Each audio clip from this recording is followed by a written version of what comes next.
psikolojik olarak çok ağır, hem Kürtlüğün dayanabileceği başka bir katmanın ortadan kalkması açısından çok ağır ve hem de bunun hemen sonra Kürtlerin sürgünü var. Birinci Dünya Savaşı sadece Osmanlı İmparatorluğu'nda gerçekleşen bir savaş değil, aynı zamanda İran Kürdistan'ında gerçekleşen bir savaş. Bu İttihat ve Terakki'nin katliamlarını İran Kürdistan'ına da kaydını görmek. Ve savaştan hemen sonra kesinlikle olan Kürdistan'ın bölünmesi. Ve bu bölünmenin kat'i hale gelmesi. Bu bölünme üzerinde özellikle durmak gerekiyor. Çünkü bu bölünme sadece ailelerin, sadece aşiretlerin, tarikatların, şehir sınıflarının, şehir katmalarının bölünmesi değil, aynı zamanda da Kürtlüğün bir genel olarak bölünmesi ve Kürt hareketinin bölünmesi anlamına gelmesi. 1919'da, 1920'de görüyoruz ki bazı Kürtler Osmanlı sayfasını tümüyle kapatmış durumdalar. Bunlar arasında Osmanlı İmparatorluğu'nun prensiyetinden sonraki en önemli liberal figürü olan Şerif Paşa var. Ama aynı zamanda Bedirhaneler, Demirtaşzadeler, Kürt yapılanmaları, Kürt dernekleri ve Dersim Alevi'nin bir kısmı da var. Ama 1919, yani 1922, hatta 1923'e kadar olan dönemde Türklüğün insan gücüne sahip olan katmanlarının, din adamlarının, tarikatların, aşiretlerin, önemli ölçüde eşrafın Osmanlılığı terk etmediğini, hala bir Osmanlı özlemi duyduğunu görmekteyiz. Bu Osmanlı Kürt'ün özlemi aslında Kürt ve Osmanlı kimliğine sahiplenmek anlamına gelmektedir. Kimse Osmanlı İmparatorluğu'nun yeniden kurulacağını düşünmemekte, fakat aynı zamanda Kürtlerle birlikteliği dışlamayan yeni bir yapının oluşması beklenmekte. Bu Rojava'da kesinlikle geçen. Suriye İslamlarının birincisini başlatan İbrahim Han'la hem bir Kürt figürü, Kürtlüğe sahiplenen bir figür, hem Fransız mandasını reddeden, hem de Kürtlüğün ve Kürtlüğün yeniden birleşmesini talep eden bir figür. Hatta Türkiye, Irak Kürdistan'ında Kürt hareketinin en önemli figürlerinden, simalarından birisi olan Belsenci, aynı zamanda bir Osmanlı beklentisi ya da Türklerle yeni bir birlik beklentisi. Bu birlik beklentisinin nedenleri değişik. Bunları biliyoruz. Ermeni korkusu, Kürdistan'ın bölünüp bir Ermenistan'a dönüşmesi, ki bunu Kazım Karabekir çok açık şekilde dile getiriyor. Kürtlere kalkın Kürdistan Ermenistan olacak diye değiliz. Bu mesele hemen çözülür diyor. İslam hilafetinden vazgeçememek ve özellikle Mustafa Kemal'in nutkunun 3. cildinde yer alan Kürtlere verilen vaatler. Ve bu vaatleri sürekli okumak gerekiyor. Çünkü bu belgeler devletin yayınladığı, Mustafa Kemal'in yayınladığı bu belgeler aynı zamanda Kürtlük ordusunun Kurtuluş Savaşı'nda ya da İstiklal Savaşı'nda ne kadar önemli bir rol oynadığı göstermektedir. Fakat Kürt hareketinin en önemli beklentisi Kürtlüğün birleştirilmesi. Suriye, Irak ve Türkiye Kürtlerinin birleştirilmesi, Kürdistan'ın yeni bir bölünmeye uğramaması. O yüzdendir ki Yusuf Ziya Bey'in meclisteki makale konuşmalarını okumak gerekli. Yusuf Ziya Bey daha sonra bildiğiniz gibi idam edilmekte. Ve Yusuf Ziya Bey şunu söylüyor Mustafa Kemal'e ve Kemal Yardımcıları. Biliyorum sözlerim hiç işe yaramayacak ama sizin son hedefiniz bizim bölünmüş olmamızı kabul etmeniz. Ve Lozan bu bölünmeyi gerçekleştiren bir adım. 1922 sonu 1925 olarak tanımlayabileceğimiz Cumhuriyet'in kuruluşu ve konsolidasyon dönemine baktığımız zaman bu dönemde Kürtler tam anlamıyla bir ihanete uğradıklarını düşünmektedir. Bunun tek nedeni hilafet değil. Şeyh Said bunu açıklıkla dile getiriyor. Kürtlük İslam'ın bayrağını yere attı. Artık o bayrağı Kürtlerin sahiplenmesi, o bayrağı Kürtlerin yükseltmesi gerekmekte demekte. Ama aynı zamanda Şeyh Said'in sekreteri olan Fehmiye Bilal'e baktığınız zaman Fehmiye Bilal bir dindar değil, İslamcı değil, tam bir atıl. Fakat Kürtlüğün o dönemde isyana kayışının nedeni Lozan'ın bir ihanet olarak görülmesi ve Türk kardeşliğinin, Nutuk'un 3. belgeler cildinde yer alan belgelerin verdiği sözlerin, vaatlerin yere getirilmemesi. Bu dönemde bir yandan Kürt demokratik bir ham madde olarak görülmek. Çünkü Balkan Savaşları, ondan sonra Birinci Dünya Savaşı Türklüğü tümüyle demokratik olarak taç etmiş bir durumda ve bu Türklüğün yeniden üretilmesi gerekli. Bunun yeniden üretilmesinin koşulu Kürtlerin Türkleştirilmesi ve sanıyorum Barış bu konuda önemli bilgiler verecek.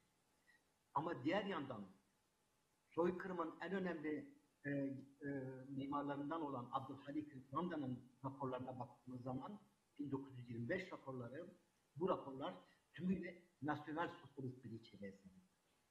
Kemalizm ideolojik olarak İttihat ve Terakki'nin bir devamı. Sadece organik olarak değil ama ideolojik olarak da İttihat ve Terakki'nin bir devamı. Ve bu raporlarda Kürt olgusu açık şekilde kabul edilmekte. Fakat Kürtlüğün Türkiye'de yer alamayacağı dile getirildi. İki millete Türkiye'de yer olamayacağı dile getirildi. Ve Fırat'ın doğusu, Fırat'ın batısı olgusu bu anda ortaya çıkmakta. Renda'nın söylediği Fırat'ın batısının Kürtleşmesinin muhakkak engellenmesi gerekli ve Fırat'ın doğusunun Türkleştirilmesi gerekli demektir. Ve Renda Ermeni soykırımından kalan evrak ve Türkiye terk edilen malların kesinlikle Kürtlerin emrine ya da mülküne geçirmemesi gerektiğini söyledi. Bir anlamda Kürtlük, kişisel olarak Türklük içinde erimeyi kabul etmeyen Kürtlük, tamamen biyolojik bir tehdit olarak görülmekte. Bu anlamda da sosyal Darwinizmin, Cumhuriyet'in adı söylenmeyen ideolojisi olduğunu belirtebiliriz. Daha sonra bildiğimiz gibi 1927-1930 dönemlerinde Türkler ve Kürtler ayrı etnosınıflar olarak tanımlanmakta. Kürtlük gerici, feodal, eşitliği reddeden, özne değil de ancak nesne olabilen bir kategori olarak tanımlanmakta. Türklük ise saf, devrimci, eşitlikçi, özne ve Kürtlük tarafından tehdit edilen bir etnosınıf olarak değerlendirilmektedir. 1920'de bir Hoygun Taşnak ittifakı var. Bu ittifak üzerine durmayacağım. Fakat şunu söyleyeceğim. Dadrian, Vahim Dadrian, Ermeni tarihçisi çok önemli, Ermeni bir tarihçisiydi. Ermeni soykırımının Balkan Savaşları'nın bir sonucu olduğunu dile getirmekteydi. Aynı şekilde Kürtlüğe baktığımız zaman ve Şeyh Said'i ve arkadaşlarını idama mahkum eden İstiklal Mahkemesi kararlarına baktığımız zaman Kürtler aynı şekilde Arnavutluğun, Bosna'nın, Karakay'ın ihanetinin bedelini ödemesi gereken bir halk olarak görülmektedir.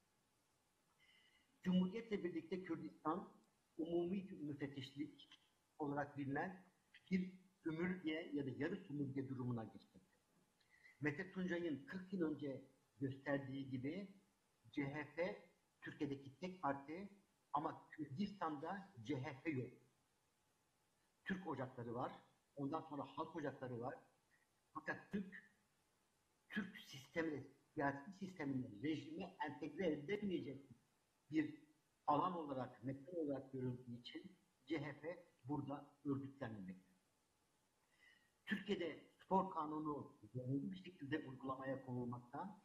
Her Türk asker doğar, her Türk spor yapmak zorundadır prensibinden yola çıkılmakta. Ama Kürdistan'da spor kanunu gündemde değil. Ekonomi ağırlıklı olarak stratejik bir temelden yola çıkarak tanımlanmakta. Ve sınırlar mayınlı sınırlar haline gelmekte. Bu sınırlar üzerine oldukça düşünmek gerekiyor. Çünkü 1920 Kürdistan'ın ikinci bölünmesi, fakat daha önceki bölünme Fars İmparatorluğu ya da İran İmparatorluğu ve Osmanlı İmparatorluğu arasındaki bölünme çifte aidiyeti yok etmeyen, sınırları hapishanelere dönüştürmeyen bir bölünmeydi. 1919-20'den sonra bir yandan rejimler milliyetçi niteliği kazanmakta, diğer yandan ise sınırlar, Kürtlüğü bölen sınırlar olarak ortaya çıkmakta. Rojava ile olan harita, Marcel Clerge bu haritayı 1923'te yaptı. Bu bölünmenin aile düzeyinde ne kadar önemli sonuçları olduğunu göstermek. Bütün bu nedenlerle Kürtlüğün yenilgiye uğramış bir halk olarak ortaya çıktığını görmekteyiz. Ama yine de bu Kürtlük bir dinamik Kürtlük. Neden dinamik bir Kürtlük? Çünkü her şeyden önce yer altına çekilebilen bir Kürtlük. Bu yer altına çekilmenin değişik nedenleri ve değişik yolları var. Bunlardan birisi hepimizin bildiği gibi medreseler. Medreseler sadece Arapçanın öğretildiği yer değil, aynı zamanda Türkçenin öğretildiği ve Ahmet Efani'nin, Memudi'nin öğretildiği mekanlar. Medreseler aynı zamanda Türk el yazmalarının korunduğu, yeniden çoğaltıldığı mekanlar. Kasaba dokusu, ki kasabalar biliyoruz bunu tarihte çok büyük bir gizliliğe sahip olan, sır tutabilen kasabalar ve mekanın hafızası. 1925-1920'de çok büyük katliamların yapıldığı anlar. Ondan sonra bir de Dersim kırımı var. Fakat bu katliamlar bir yandan çok büyük korku yaratırken diğer yandan mekanların oluşmasını ve bu mekanların bir hafıza korunmasını da mümkün kılabilmektedir. Şunu çok iyi biliyorum, en azından kendi kişisel tecrübelerimden, sakın eskilerin yaptığını yapmayın, devlet de yok eder sizi diyen neneler bile aynı şekilde, aynı zamanda hangi katliamın nerede yapıldığını çok iyi bilmekteydiler. Fakat Kürtlüğün dinamik bir boyut kazanmasının nedenlerinden birisi ise Kürtlerin bölünmüş olmasıydı. Bu şekilde sınır aşırı bir Kürtlük ortaya çıktı ve bu sınır aşırı Kürtlük aynı zamanda sembolik olarak sınırları aşmayı bilen bir Kürtlük olarak ortaya oluştu. Martin van Brunesen 50 yıl önce 100 gram çayla sınırı aşmanın Kürtlüğü yeniden oluşturan bir olgu olarak ortaya çıktığını göstermekteydi. Yunus Nadi açısından 100 gram çayla ailenin sınır ötesinde kalmış bireylerine bir ziyaretin millete ihanet olduğunu dile getirmekteydi. Ama Yunus Nadi'nin bu ihanet olarak gördüğü dayanışma aynı zamanda Kürtlüğün antropolojik dokusunun korunması ve bu antropolojik dokudan yola çıkarak bir Türk bilincine 19. yüzyılda kullanılan tabirle Kürt kavgasına yeniden varmayı mümkün kılabilmekteydi. Bu sınır aşısı olgusu daha 1920'lerde, 30'larda Türkçe plakların ortaya çıkmasını mümkün kılabilmekteydi. Who's ready to hatch some cool pets? Click here to make your very own monster on Adapted Mind, where monsters teach you mümkün kılabilmekteydi ve bunların en azından bir kısmının Türkiye'ye vardığını bilmekteyiz. 1920'lerde, 1930'larda Kürtler devletlerin varlığını kabul etmiş durumda. Bunu Refik Hilmi'nin, Irak'taki Refik Hilmi'nin anılarında görmekteyiz. Bunu Türkiye'de baş kaldıran nesillerin anılarında görmekteyiz. Ama aynı zamanda bu bölünmüş Kürtlük sembolik olarak birleşmekte. 1920'lerde, 30'larda ortak bir Kürt tarih okuyuşu ortaya çıkmakta. Bu Kürt tarihi okuyuşu hem kadim zamanlarla ilgili, hem Orta Çağ'la ilgili, hem 19. yüzyılda olayları içeren bir tarih okuyuşu. Bir tarihçi bu tarih okuyuşunu kabul etmez. Ama önemli olan bu tarih okuyuşunun Kürt nesiller içerisinde yaygınlaşması ve bir Kürt entelijansının oluşmasına yol açması. Yine bu dönemde ortak bir coğrafya tahayyülü ortaya çıkmakta ki bu 4 parçayı birleştiren ortak coğrafya tahayyülü bugün bile burada. Aynı şekilde bir panteon, büyük Kürtlerin yaptığı sembolik bir Goristan, mezarlık. Bunun içinde şairler de var, bunun içinde Şeyh Said de var, bunun içinde bir yıl insan olacak ve bu mezarlık aynı zamanda maddi bir mekanda olmayan bu mezarlık Kürtlüğün sembolik bir birleşmesini mümkün kılabilmek. Evet hocam, yavaş Ve yavaş Kemalizm yavaş yavaş da 2-3 toparlayın. nokta. Tamam. Evet, hemen toparlıyorum, evet. Ve bunlara daha sonra Nevroz olgusu eklenecek, El Rakiba, Kürt Bilim Marşı eklenecek. Ve bu dinamizm sayesinde yenik düşen, daha doğmamış, bu nedenle de daha kazanmamış ama aynı zamanda davayı kaybetmemiş bir neslin oluşması da söz konusu olabilecek. Ve bunu 1959'da 49'lar olayıyla gördük. Ve 1950'lerde Kürtler artık kendilerini Cezayir direnişçileriyle karşılaştırabilecek bir dönemdeydi. Bitiriyorum ve şu soruyla bitiriyorum. 100 yıl sonra Türkiye'de bugün esir olan kim? Özgür olan. Türkiye'de bugün Kürtler özgür. Hapishanelerde, zindanlarda çok büyük bir baskı altındalar. Herkesin acılı bir tarihi var. Fakat aynı zamanda Kürtlük özgür. Kendi tahayyülünde özgür, kendi düşüncelerinde özgür, kendi okumalarında, tarih okumalarında özgür, kendi geleceğini kurabilme kabiliyetinde, rüyasında özgür, sanatsal yaratıcılıkta özgür ama esir olan Türklük. Ancak şehit kanıyla sulanan bir toprak vatandaşabilen bir Türklük özgür olabilir mi? Kumaş ancak şehit kanıyla sulanırsa bayrak olabilir diyebilen bir Türklük özgür olabilir mi?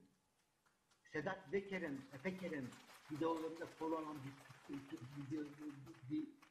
özgür bir Türklük özgür olabilir mi?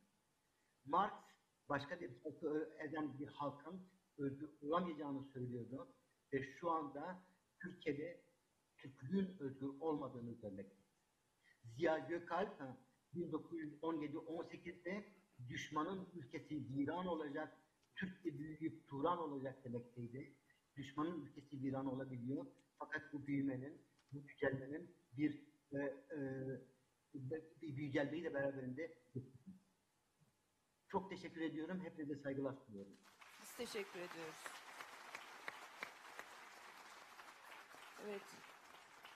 Hamit Hoca aslında bir halk nasıl oluşur, bir topluluk nasıl halk olur bize onu anlattı ve bugün hani yenilgiden ya da ona ne demek lazım bilmiyorum ama bütün dünyaya ilham veren bir halkın nasıl doğduğunu izah etmiş oldu. Şimdi ikinci konuşmacımız Tanıl Bora. Şimdi Tanıl Bora deyince tabii çok kitaplar var muhakkak ama benim aklıma nedense ilk Tanıl'ın dili geliyor. Yani bir şeyleri anlatırken kullandığı hakikaten hepimizi böyle keyifle okumaya yol açan dil. Tanıl'ın esas Tanıl Bora'nın çalışmaları milliyetçilik üstüne, bir kısmı Kemal Can'la birlikte, bir kısmı kendi yaptığı çalışmalar. Şimdi bu şeyden önce biz Tanıl'la konuşurken çerçeve üzerine işte milliyetçiliğin iyi bir yönü değil mi Tanıl? İyi bir milliyetçilik olabilir mi? İyi bir milliyetçilik olabilir mi diye bir soru sorduğunda ben de oradan dedim ki ona ya bu milliyetçinin nesi iyi olacak? Yani anti-emperyalizm söz konusu olduğu zaman bile çok kötü bir şey işte şöyle yapıyor böyle yapıyor fakat sonra bunları söylerken de şeyi de düşündüm. Yani bu kadar zaten onu da yazıştık yani topluma bu kadar şey olmuş etkili olmuş bir ideolojinin Tanıl Bora gibi bu meseleyi derinden inceleyen insanların bize açacağı yeni yollarla yeni patikalarla başka bir şekilde daha değiştirici, dönüştürücü bir şekilde bakmak mümkün mü sorusu da benim kafamda canlandı. Şimdi Tanıl Bora ya aslında gerekli şeyleri söyledim. Sözü ben Tanıl Bora'ya vereyim. Kendisi iletişim yayınlarında editör, yazar. Artık sayısız kitap var. Sözü ona bırakıyorum. Çok teşekkür ederim bu güzel zarif takdim için. Ayrıca bu toplantıya davet edildiğim için de çok teşekkür ederim. Bütün davet sahiplerine, hepinize. Evet, ya buradaki bu salondaki topluluk milliyetçiliği nasıl bilirsiniz sorusuna iyi bilmeyiz diye cevap verecek bir topluluk. Dolayısıyla milliyetçiliği tasvir etmek gereksiz bence. Ben biraz ters yoldan gideceğim. Farklı bir milliyetçiliğin bir an uç verdiği, bir an bir ışığının parladığı, bizim bildiğimiz milliyetçilikten farklı bir milliyetçiliğin alametlerinin görüldüğü çok sınırlı birkaç epizot, 4 epizot aktaracağım size. 4 farklı örnek, 4 farklı söz. Hatta bize hakikaten sürpriz gibi gelebilecek, Allah Allah dedirtecek ve şaşkınlık verecek 4 epizot aktaracağım. Ve yani neden peki bunlar bu kadar marjinal oldu sorusunu birlikte sonra düşünebiliriz. İlk örnek şu aktaracağım. Hilmi Ziya Ülken bilirsiniz Cumhuriyet döneminin önemli düşünürlerinden. Tasnif edilmesi zor bir düşünür. Yani sağda mı solda mı, yani ne demek lazım çok tartışılır hakkında. Ama sonuçta saygın bir düşünür. Onun 1933 yılında yazdığı bir kitap var. Adı İnsani Vatanperverlik. Şunu anlatıyor isminden de çıkarabileceğiniz gibi. Vatanperverliğin, vatanseverliğin temel hedefi ortak insanlık ülküsüne varmaktır. İnsaniyete katkıda bulunmak, insaniyetin bir parçası olmaktır. Yurdu sevmek, vatan sevgisi sadece oraya giden bir basamaktır. Bunu tarif ediyor ve milliyet kavramının ruhunu, heyecanını, anlamını bulacağımız şeyin tarih, dil, geçmişteki kahramanlıklar vatan değil, vatandaşlık olduğunu söylüyor. Hatta vatandaş milliyeti kavramını kullanıyor. Milliyet kavramının üzerine inşa edileceği, milli gururun üzerine inşa edileceği temel değer vatandaşlık onun için. Yani hangi millettensiniz? Vatandaş milliyetindenim. Cevabını savunan bir çerçeve ortaya koyuyor. Aslında bizim hani milliyetçilikten ayrıştırılabildiği oranda vatanseverlik, yurtseverlikten anlayacağımız şey de budur gerçekten. Herhangi bir etnokültürel, tarihsel, herhangi bir öze dair bir şeyi yüceltmeden birlikte yaratılan ortak vatandaşlık değerini bilmek, ondan güç almak, onunla gururlanmak. Bu kitap Hilmi Ziya Ülken'in en az okunan, yeni baskısı ancak 10 yıllarca sonra yapılan bir kitabı, en unutulmuş kitabı, en yankısız kalmış bir kitabı, kendisinin de devamında bu fikirleri pek fazla sürdürmediği bir kitabı. Gerçekten ama var, öyle bir kitap var, o tarihte yazılmış. Onun yayınlanmasından 3 yıl sonra da duymuşsunuzdur bu sözü, Mahmut Esat Bozkurt, erken Cumhuriyet rejiminin kudretli Adalet Bakanı, Kanun Türk'ü Öztürk ayrımından bahsedecek. Yani kanunlar çerçevesinde kanunen Türk olduklarını kabul ettiklerimiz kanun Türkleri, ama onların aslında Türk olmadığını biliyoruz ve Öztürkler ayrımını yapacak. Yani tam bu insani vatanperverlikte çizilen çerçevenin vatandaşlığa verilen anlamın tam zıttı. Yani ülkenin değil, Hilmi Ziya Ülken'in değil, Mahmut Esat Bozkurt'un hakim olduğunu biliyoruz. Bu vereceğim ilk örnek, ilk sürpriz, ilk sapma, ilk ayrıksı örnek. İkincisi Mehmet İzzet, yine erken Cumhuriyet döneminin erken ölen bir sosyal bilimcisi. Hatta Ziya Gökalp'e rakip sayılır kimilerince. Farklı bir milliyetçilik anlayışı geliştirmeye çalışmış ama çok da ömrü vefa etmemiş, çok da etkili olmamış Mehmet İzzet. Onun sadece bir cümlesini aktaracağım. Şunu diyor, milli seciyeye intibak kadar milli seciyeyi tahsih de bir ahlaki borç olmalıdır diyor. Yani yeni dille söylersek milli karaktere uyum sağlamak, milli karaktere uymak kadar milli karakteri düzeltmek de bir ahlaki borç olmalıdır diyor. Bu milliyetçiliğin bu kolektif narsizmine karşı çıkan bir tutum. Yani biz kendimizden çok mutlu mesut olmayalım, kendimizde hoşnut olmayacağımız, iyi olmayan yanları görmeye bakalım diyor bu yazısında nitekim. Milli seciyeye intibak etmekten öte milli seciyeyi tahsiye etmek. Demek ki düzeltilecek bir yanımız var. Bu dediğim gibi bu milliyetçiliğin bu kolektif narsizmine biz ne şahaneyiz, emsalsiziz, biriciyiz duygusuna karşı çıkan, fikrine karşı çıkan bir tutum. Bir de aynı zamanda bir toplum tasarımını sorgulamak demek. Çünkü yani milli seciyeyi, bir toplumu, bir kolektif kimliğin mensuplarını düzeltmeye, kendilerini düzeltmeye çağırmak, dolayısıyla kendilerinde eksik ve yanlış bir şeyler olduğu olgusuyla yüzleştirmek demek bir toplum tasarımına sahip olmayı gerektirir. Yani biz nasıl bir toplum olmalıyız?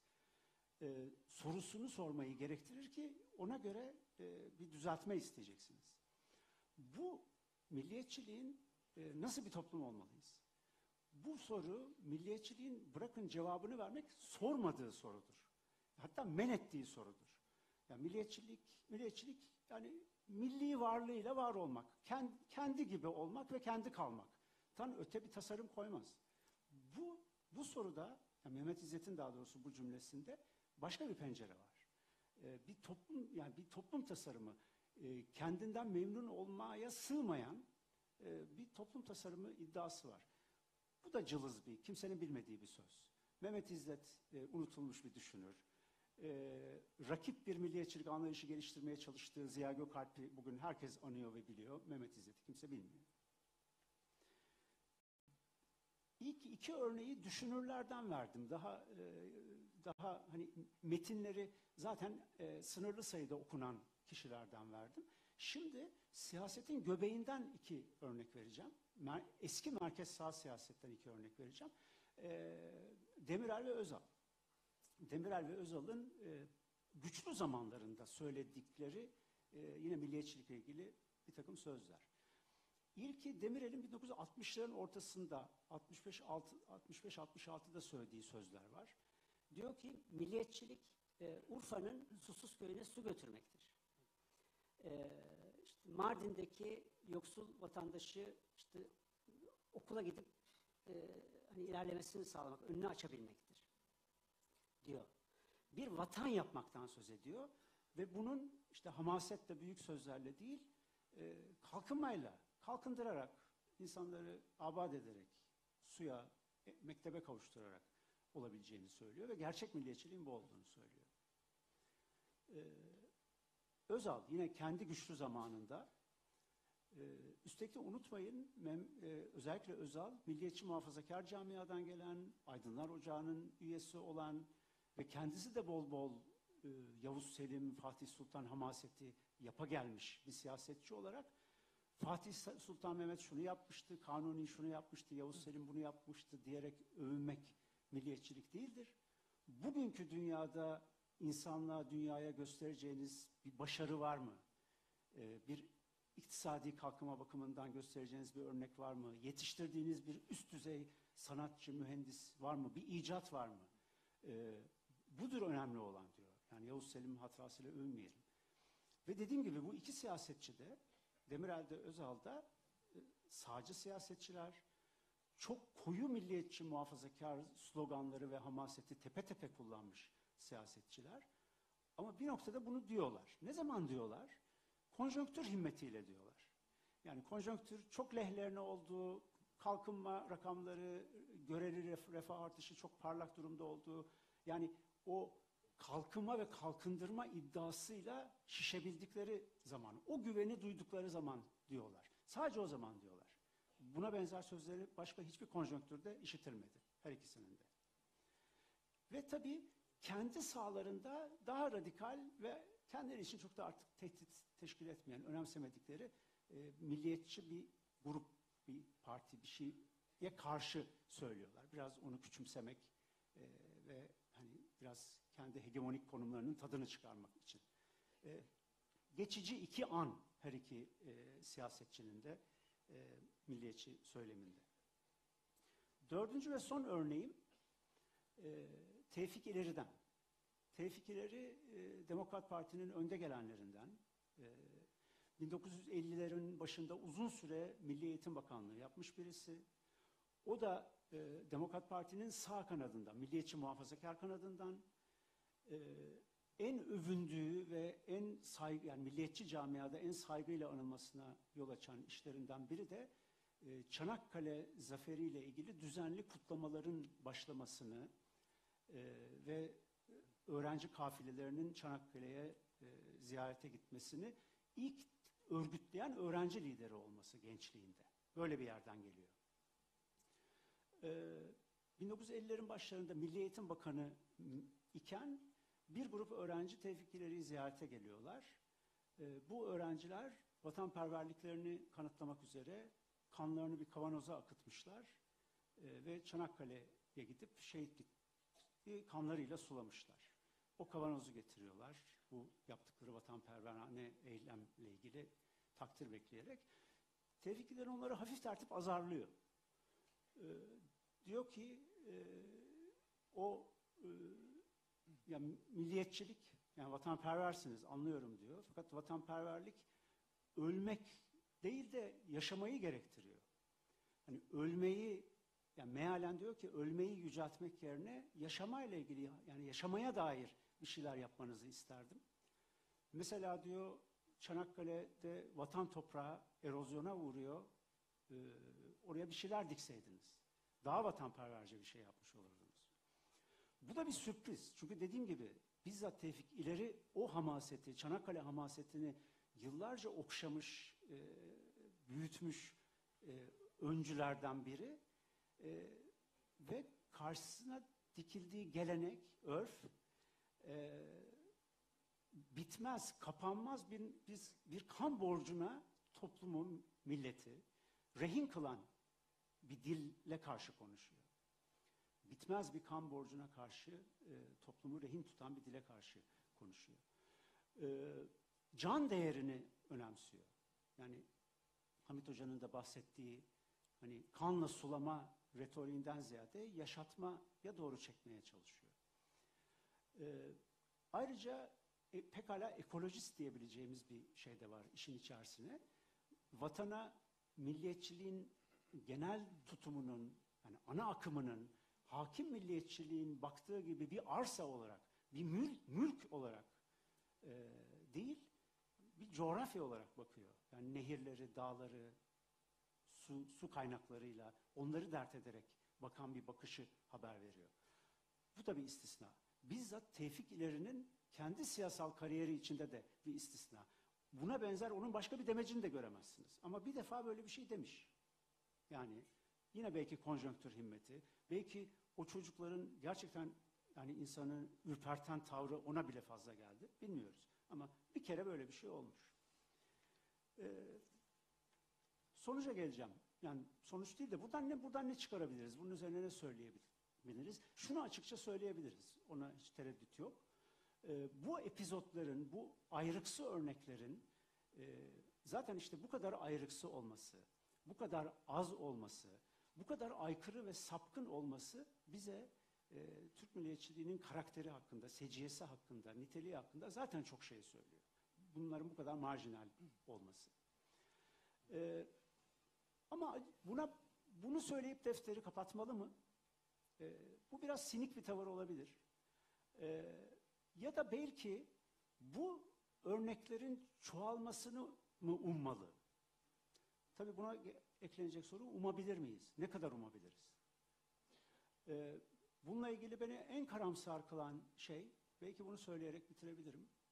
Beni en karamsar kılan şey, bugün muhalefetteki iyi milliyetçilerin dahi, hatta muhalefetteki kendini esas meslek olarak, milliyetçilik olarak tanımlamayanların dahi şu örneklerde gördüğümüz, şu istisnai örneklerde gördüğümüz ışıktan uzak olması. Yani zaten istisnai ve cılız olduğunu gördüğümüz o ışığın onlarda hemen hemen hiç çakımlanmaması. Esas dediğim üzücü olan bu sanırım. Ama buna rağmen sinik bir tavır benimsemek ve sadece milliyetçiliğin evet bildiğimiz gibi olduğunun bir delilini daha sunarak rahat etmek yerine bu istisnai örnekler acaba nereden çoğalabilir? Hala onu ummaktan yanayım. Bunu söyleyerek bitirebilirim. takdir edilecek bir konuşmacı. Konuşma süresinden bile erken bitirdi ama benim bir sorum var. Bir, belki merak edenler de olmuştur. Hilmi Ziya'nın o vatandaşlıkla ilgili ülkenin şeyini bir tarihsel sürece oturtabiliyor muyuz? Yani o sırada onun denk düştüğü, onda böyle bir ilham uyandıran, onda böyle bir vatandaşlık ilhamı uyandıran aynı zamanda bir süreçten söz edebilir miyiz? O dönem tabii yani millet nedir, yani milliyetçilikle, vatanla, devletin niteliğiyle ilgili tartışmaların çokça yani nispeten hala yapıldığı bir dönem az çok. Biraz onunla ilgili, biraz da belki Hilmi Ziya Ülken o dönemde Anadolucu dediğimiz, yani vatan olarak Anadolu'yu alan ve Anadolu'nun tarihsel kimliğinden bir cevher ve değer üretmeye çalışan bir akımına yakın o dönemde. Bu hem Türk tarih tezine hem Orta Asya şeylerine, devamlılığına karşı alternatif bir farklı milliyetçilik anlayışı. Biraz bununla ilgili bir yönelim bu. Evet. Ama tabii ki bunun da zımnında yine Türk var. Evet. Yani bana faşistler kimseyi öldürüyor diyemezsiniz, milliyetçiler kimseyi öldürüyor diyemezsiniz denen Demirel'in tarihte parladığı bir andan söz ettin. Özal'ınkinden de şey diye hani Türk Kürt ne olursa sermayeye şey lazım, köle lazım şeyinin bir tam o sırada neoliberalizmin yükselişe geçmesiyle bir şey olabilir mi? Özal'ın o vatandaşlık çıkışının. Bir hadis var. Şeytan bile her haliyle, her suretiyle şeytan değildir. Diyelim. İyi. Peki.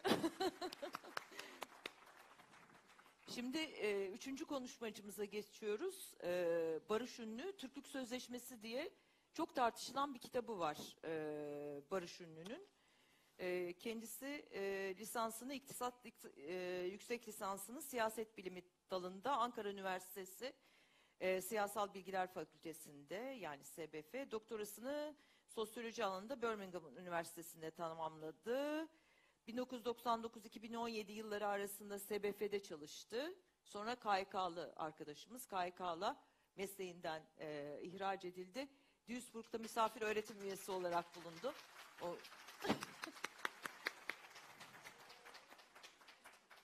Şimdi Barış Ünlü bu meseleyi biraz bu sömürge kavramıyla ele alacak. Şimdi kendisi de yeni sömürge olan bir ülkede bu sömürge kavramıyla birlikte ele alma nasıl olacak? Ben de çok merakla dinleyeceğim.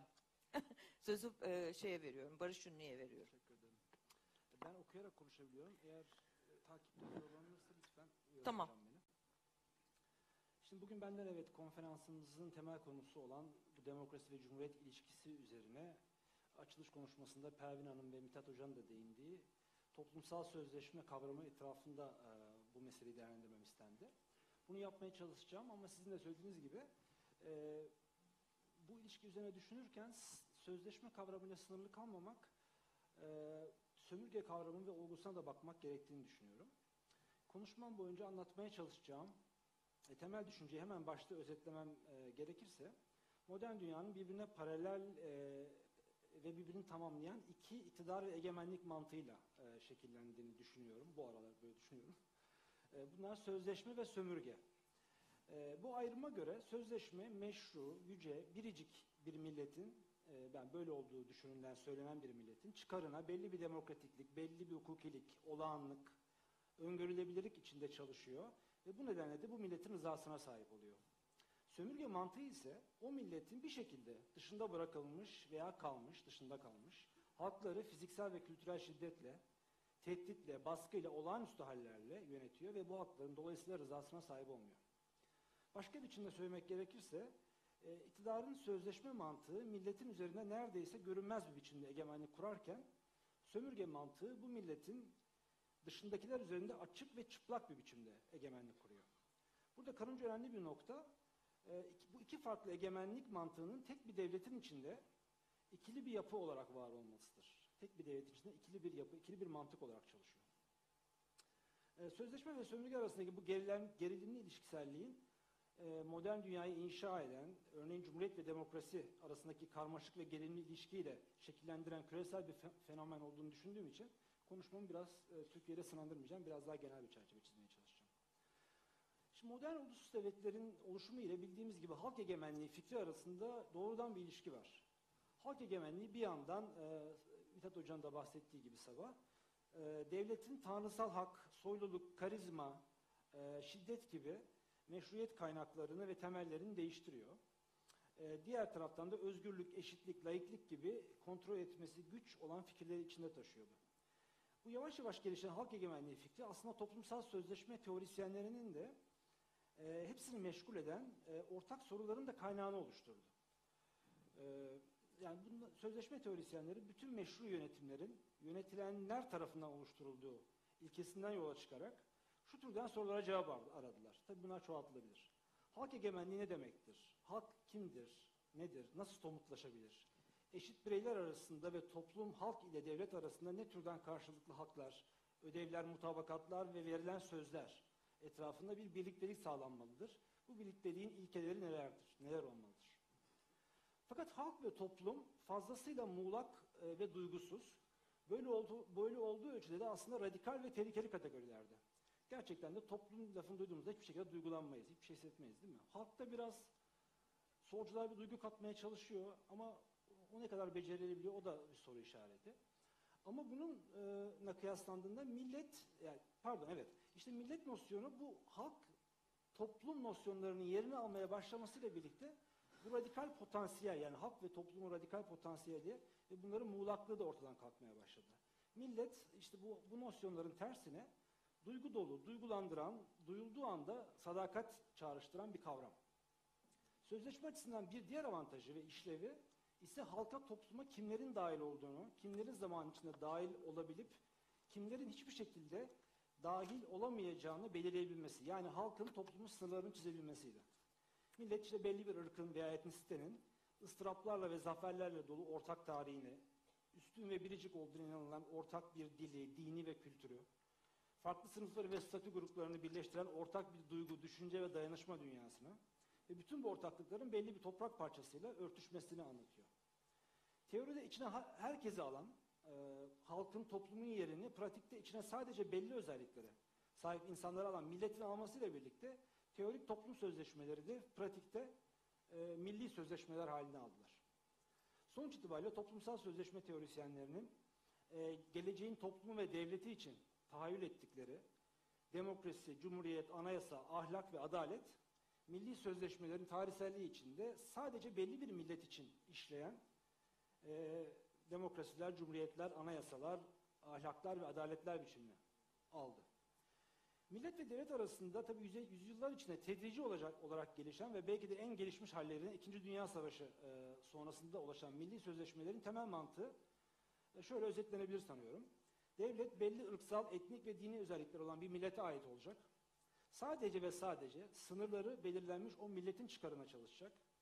Milletin üyelerine seçme seçilme hakkı, yani demokrasi ve yeteneklerine, çalışkanlıklarına bağlı olarak yükselme imkanı, yani meritokrasi, hukuk önünde eşitlik, adil yargılanma, yani hukuk devleti, çeşitli sosyal haklar, yani sosyal devlet ve fiziksel güvenlik, ordu ve polis sağlayacaktır. Bunların karşılığında ise milletin mensuplarından işte emek, vergi, sadakat, itaat ve askerlik beklenir. Tabii bu maddi faydalar gerçektir. Değişmekle birlikte ülkeden ülkeye bunlar gerçektir. Fakat bunu tabii tamamlayan bir manevi boyut var. O da o manevi boyutta işte sözleşme içi sınıfsal çıkar farklılıklarını duygularla törpüleyen, sözleşme içi yoksulların manevi yoksulluklarını manevi düzende telafi eden, sözleşme dışı yoksulların daha da kötü koşullarda sömürülmesini ve şiddetle yönetilmelerini meşrulaştıran ırkçılık, milliyetçilik ve medeniyetçilik gibi ideolojiler oldu. Takip ediliyor mu? Tabii ki. Gayet iyi gidiyor. Sömürge devletinin temel nitelikleri ise sözleşme devletinin aksine hukuksuzluk, olağanüstülük veya olağanüstü halin olağanlaşması, fiziksel ve kültürel şiddettir. Aslında hem sözleşme devletinin hem de sömürge devletinin kökenlerinde şiddet var. Bu sabah Oya Hanım ve Süreyya Hoca'nın söyledikleri bu ilk günah meselesiyle alakalı aslında. Örneğin sözleşme devletinin sınırları içinde meşru millete ait olmayanlar ve ait olamayacak olanlar etnik temizliğe ve soykırıma tabi tutulurlar. Fakat açık ve fiziksel şiddet sözleşme devletlerinde büyük ölçüde kurucu bir şiddet oluyor. Yani çoğu zaman belli gruplar üzerinde bir defa, çok büyük bir şiddet de olsa bir defa yapılıyor, uygulanıyor. Ve genellikle bir daha bu kadar büyük ölçüde kullanılmıyor. Sömürge devletinde ise şiddet ve şiddet tehdidi kesintisizdir. Yani sonuç itibariyle benim bu kurduğum çerçeveye göre modernite daha baştan itibaren ikili bir karaktere sahip oldu. Bu 1492'ye kadar gidebiliriz. Yani İberya'nın homojenleştirilmesi ve bir yanda da Amerikaların keşfi denilen şey ve orada sömürge yönetimlerinin kurulmasına kadar. Bir yandan liberal modernite, meşru milletleri başka bir deyişle belli bir medeniyete sahip olduğu düşünülen halkları özgürlüklerle, haklarla donatıyor. Kolonyal modernite ise medeni olmayan veya medeniyetsiz hakları şiddetle kontrol ediyor ve yönetiyor. Şimdi bu çok genel ve soyut tarihsel tabloyu Osmanlı ve Türkiye bağlamında çok kısaca özetleyeceğim. Belki gerek yok ama hani şeyin insicamı bozulmasın diye. Şimdi Osmanlı Devleti biliyorsunuz 19. yüzyılda çok büyük çoklu krizler içindeydi. Ve bunun için bu krizleri çözmek için bir sürü şey yaptı. Yani başka bir imparatorluğa dönüşmeye çalıştı. Bu yaptığı şeylerden bir tanesi de bünyesinde hızla yayılan bu milliyetçilik ve halk egemenliği gibi fikirlerin önüne geçmek istiyor. Daha doğrusu bunları tek bir çatı altında toplamaya çalıştı. Özellikle Tanzimat ve Islahat fermanlarıyla işte din ve dil farkı gözetmeksizin herkesin devlet ve hukuk yönünde eşit olacağı sözü verildi. Bunun karşılığında herkesin kendisini Osmanlı hissedeceği ve bu hisle birlikte de daha fazla sadakat göstereceği, daha fazla vergi ve asker vereceği umut edildi. Sadece sözde kalmayan belli kurumlarla da desteklenen bu döneme ben Osmanlı Sözleşmesi diyorum. Fakat bu başarılı olur muydu olmaz mıydı bilmiyoruz ama sonuç itibariyle bu terk edildi. İttihat ve Terakki'nin döneminde birkaç yıllık tekrar gündeme gelmesi parantezi dışına tutulursa Abdülhamit döneminde biliyorsunuz bu terk edildi. Bu dönemde yani 1878 özellikle Berlin Konferansı'ndan sonra gündeme gelen Müslümanlık Sözleşmesi ise baştan itibaren bence otantik diyebileceğimiz bir sözleşmeydi. Yerli ve göçmen Müslümanların ortak duygularına, beklentilerine, çıkarlarına dayanıyordu ve bu anlamda devlet ile toplum arasında gerçek bir sözleşmesel birlik öngörüyordu. Yani öz itibariyle bir devlet projesi değildi bence. Müslümanlık Sözleşmesi'nin özü devletin sadece Müslümanlara ait olmasıydı. Sadece yani Müslümanları koruyup kollamasıydı. Bu nihai hedefe ise asıl olarak 1912-1922 arasındaki neredeyse kesintisiz savaş döneminde Abdülhamit'ten nefret eden İttihatçılar ve Kemalistlerin liderliğinde ulaşılacaktı. Ki bu da bence sözleşmelerin ideolojiler ve siyasetler üstü olduğunu gösteren bir fenomen. Şimdi bu 10 yılda ne oldu? Ülke gayrimüslimlerden tehcirle, katliamlarla, terörle, boykotlarla, mübadeleyle arındırıldı ve dini anlamda homojenleştirildi. Devlet sadece ve sadece Müslümanların yapıldı. Yeni Türk Devleti büyük ölçüde benim yatay olarak gördüğüm dinamiklerle ve ortak duygularla, ıstıraplarla oluşan Müslüman milletinin devletiydi. Fakat yatay Müslümanlık Sözleşmesi bağlamında kurulan yeni devlet 1923'ten sonra bu 19-22 arasında verilen özerklik ve Müslümanlar arası eşitlik sözlerini tutmayarak Müslümanlık Sözleşmesi'ni yukarıdan aşağı dikey bir hamleyle biraz daralttı ve Türkleştirdi. Buna göre Türkiye'de imtiyazlı ve güvenli yaşamak için Türkleşmek gerekiyordu. Yani her bir Müslüman aynı zamanda Türk de olacaktı. Temel madde bu. Fakat bu sözleşmenin hemen başlarında kısmen de bu Müslümanlık Sözleşmesi'nin daraltılmasına paralel olarak bildiğimiz gibi Şeyh isyanı patlak verdi.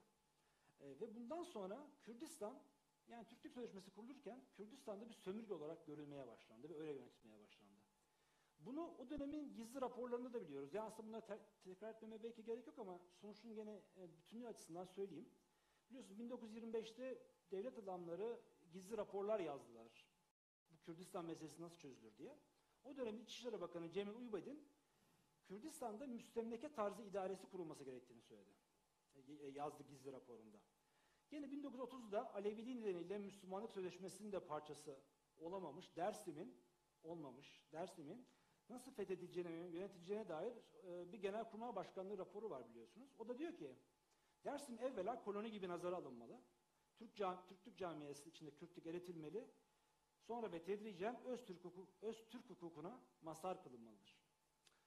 Şimdi bu yeni Türkiye devleti Türklük Sözleşmesi dediğim bir süreç içerisinde inşa edilirken Kürdistan'ın ve Dersim'in sömürge olarak yönetilmesi gerektiğine dair bu sözler kanımca ciddiye alınmalı. Böyle öylesine sarf edilmiş sözler, istisnai şeyler veya geçici fenomenler olarak bence görülmemeli. Tam tersine sözleşme ve sömürge devletlerinin paralelliğine ve eş zamanlılığına işaret ediyorlar. Evet. Ve bu paralellik ve eş zamanlılık bugüne kadar da az çok sürmüştür bana göre. Yani 2023 yılına kadar 100 yıldır az çok sürmüştür. Bir tarafta son yıllara kadar yani son belki 5-6-7 yıla kadar iyi kötü işleyen bir demokrasi, meritokrasi, hukuk devleti, sosyal devlet, olağanlık, öngörülebilirlik, yani sözleşme mantığı egemenken bu sayede değil mi toplumun en altlarında doğanlar en üstlerinde ölebildiler. Birçok alanda. Diğer tarafta yoğunluğu ve spesifik önlemleri değişmekle birlikte neredeyse kesintisiz bir şiddet veya şiddet tehdidi, kültürel baskı, hukuksuzluk, hukuksuzlukların cezasız kalması yani cezasızlık, olağanüstü haller yani sömürge mantığı egemendir. Dolayısıyla birisinde Cumhuriyet göreli olarak demokratik bir biçimde işleyebilirken, dolayısıyla bir halk egemenliğinden kısmen de olsa söz edilebilirken, ikincisinde despotik bir şekilde işler, yani halk egemenliği yoktur. Evet, yavaşça toparlayalım. Evet. 5 dakika yok mu? Tamam. Tamam. Fakat bir saniye. Neyse tabii bu iki mantık birbirinden tamamen bağımsız değil. Dünyanın birçok yerinde gözlemleyen yani çalışmalara göre biliyorsunuz bir bumerang etkisi var. Bu konumuzla ilgili gene. Yani sömürgede olan hukuksuzluklar, şiddet dönüp tabii ki sözleşmeye de vurabiliyor. İşte Almanya'daki nazizmi biliyorsunuz böyle açıklayan tezler vardır. 30'larda yükselen nazizmi. Türkiye'de de çok açık. Tabii tarihte çok örnek verebiliriz ama 2015'ten sonra yaşananlar, orada oluşan sertliğin ve şiddetin dönüp buraya vurması, Türk muhalefetleri vurmasını artık tekrarlamaya gerek yok. Olayları biliyoruz. Ama dediğim gibi bu iki egemenlik mantığı ve bunlar arasındaki ilişkisellik Türkiye'ye özgü değil. Tarihte diyelim Fransa ile Cezayir, İngiltere ile İrlanda, Almanya ile Namibya. Yani sadece yazarken aklıma gelenleri söylüyorum. Güney Afrika ve Amerika'da apartheid ve segregasyon dönemlerinde, bugün İsrail ve Filistin arasında veya işte birinci Paris'in gettolarında bugün gözlemlenebilir. Demek istediğim bu ikili egemenlik mantığı moderniteye özgü bir fenomen. Ama bu şu anlama gelmiyor benim için. İşte her devlete sömürgeci diyelim ve işte bunlara da sömürge diyelim. Yani böyle bir şey söylemek istemiyorum. Hani buraya varmayabilir bu söylediğim şeyler illaki. Ama sadece egemenlik mantığı, bir iktidar mantığı olarak sözleşmesel ve sömürgesel tekniklerin paralelliğine ve evrenselliğine dikkat çekmek istiyorum. Tam da bu nedenle, yani bu bahsettiğim sebeplerle Türkiye'de çok yaşanıyor. Bugün bir Kürt'e ama başka yerlerde de, diyelim ki Uygurlu'ya, Çin'de, bir Ukraynalı'ya, bir Darfurlu'ya veya sadece Batı sömürgeciliğinden bahsettiğimiz zaman karşıdaki insanın sizi ciddiye alması, dinlemesi dahi mümkün olmuyor. Ve bu çeşitli sorunlar yaratıyor. Bu tarz sorunları da biraz aşabiliriz diye düşünüyorum. Hocam kaç dakika var? Bitti mi? Yani yavaş yavaş çok önemli bir şeyler varsa aktarmak istediğiniz buyurun. İnsana kendisine önemli geliyor mu? Hayır. Aslında yani buyurun. Yok, bu zaman şey yapmayayım. Yani bazen böyle alışıldık kavram. Şöyle bitireyim. Tamam. Kısa bir paragraf. Tamam. Aslında uzun versiyon iyimser bitecekti de bu şimdi kısa olduğu için kötü. Orasını geçebilir miyiz Yok, iyimser bölüme? Yani kötümser bitirelim. Şimdi iyimserlik, gerçekçi bitirelim. Belki sonra iyimserlik katarız. Şimdi tabii bu siyasi partinin, yani şunun farkındayım, bu yazarken de bunu yaşadım. Bu siyasi bir partinin düzenlediği bir konferans. Yani söylediklerimin analitik değerinden şüpheliyim ama siyasi değerinden de şüpheliyim. Yani bir yandan sözleşme çok kullanışlı bir metafor siyaset açısından. İşte bugün de dile getirildi. Selahattin Demirtaş da işte Aydınlara Mektup gibi yansıyan bir metin vardı medyaya. Orada demokratik sözleşmeden bahsediyordu. Gerçekten de kullanışlı bir metafor. Yani hani bunu kullanmayın diyemem. Çünkü işe yarar bir metafor. İşte yeni anayasa çağrıları yapılabilir, yeni davetler yapılabilir. Ne bileyim Türk-Kürt kardeşliği üzerine şeyler söylenebilir gerçekten. Bir yanda bu var. Bir yandan ama öbür tarafta da sömürge kavramı tam tersine siyaset yapmaya hiç uygun değil. Yani savaşmaya uygun, kamplaşmaya uygun, Ama bir araya gelmeye, uzlaşmaya ve legal siyaset yapmaya uygun değil. Ama yine de hani en azından bu çerçevede belli bir doğruluk payı varsa hani bu ikilik bir şekilde aşılmadan Türkiye'de veya herhangi bir yerde, dünyada, İsrail'de, şurada burada bu demokratik cumhuriyet denen şeyin de ki hiçbir ülkede kurulduğunu zannetmiyorum. Hani bugün söylediğimiz şeyleri herhalde başka ülkelerde herkes söylerdi. Kime sorduğumuza bağlı olarak. Bu kurulabileceğini zannetmiyorum. Ama bu da tabii çok zor bir görev. Yani belki de en zor görev bu zaten. Çünkü bütün yani modern dediğimiz her şeyin özünde biraz da şeyden dolayı deformasyon, kendi belki gözlüklerinden ötürü bu ikilik var. Evet. Karamsar şey buydu yani. Bu çok zor bir şey. Teşekkür ederim. O zaman iyimser bölüm bana düştü. Şimdi aslında bazı şeyleri hep çok geldik kavramlarla tartışıyoruz. Barış Ünlü'nün açtığı tartışma bence hemen bitecek bir tartışma değil. Öte yandan farklı bir ışık tuttuğunu bu tartışmaları düşünüyorum. Çok teşekkür ediyorum. Bizim oturumumuz bitti. Umarım bu oturum, bugün burada söylenenler, bütün bu konferans yakın bir gelecekte demokratik, özgür, eşit bir ülkede yaşamamıza vesile olsun diyorum. Kazanacağımıza inancımız tamdır diyerek daha böyle bir sloganla teşekkürler.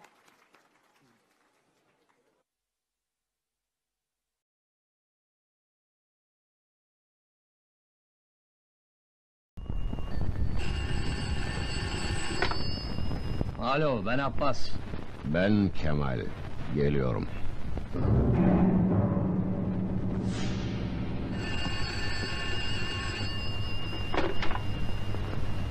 Alo. Ben Kemal. Geliyorum.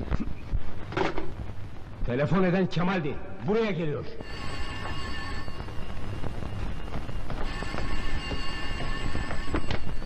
Alo. Ben Kemal. Geliyorum.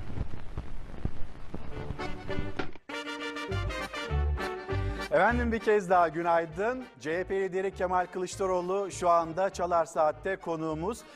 Az önce de izlediğiniz Yeşilçam'dan Kılıçdaroğlu geldi. Evet. Ben Kemal geliyorum dedi ve bugün de Cuma günde buluştuk. Efendim bugün bizim başlangıçta... Böylece programınıza geldim. Evet hocam, çok teşekkür ederiz. Efendim şimdi biz bugün başlığımızı başlangıçta sizden aldık. Türkiye bilmeli. Evet. Ve demiştiniz ki siz Türkiye artık şunu bilmeli, ayrışmayacağız, inadına kucaklaşacağız. Öyle. Başlangıçta böyle bir etiket belirledik. Şu anda da Kılıçdaroğlu Çalar Saat'te diyoruz ve pek çok mesaj geldi. Bizim de soracağımız pek çok soru var ama aynı zamanda size sesini duyurmak isteyen izleyicilerimiz de var. Evet. Onların sesine de kulak vermek istiyoruz.